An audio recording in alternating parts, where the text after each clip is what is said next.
જય બજરંગબલી, જય માતાજી મિત્રો। તો આપ સૌનું સ્વાગત છે મારા મિની વ્લોગમાં। તો આપણે ઉઠી ગયા 4 વાગે, કારણ કે આજે પણ આપણે જવાનું હતું યાર્ડમાં અને આજે હતો આપણો બીજો દિવસ।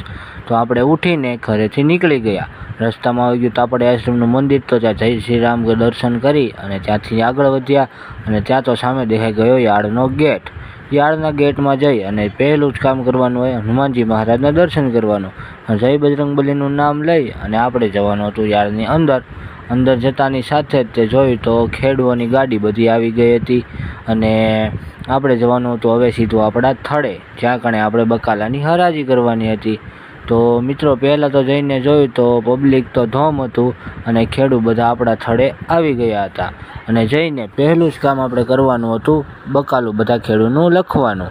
તો જઈને પહેલાં બકાલું લખી લીધું અને ત્યાર પછી આપણે કરી દીધી હરાજી ચાલુ અને રહી ગયા કાંટા પાસે ઊભા અને જોખી અને બકાલું બધાને વેચી નાખ્યું અને છેલ્લે હરાજી પૂરી કરી, બકાલું બધું વેચાઈ ગયું હતું અને છેલ્લે હિસાબ કરી ત્યાંથી આપણે છૂટા પડ્યા।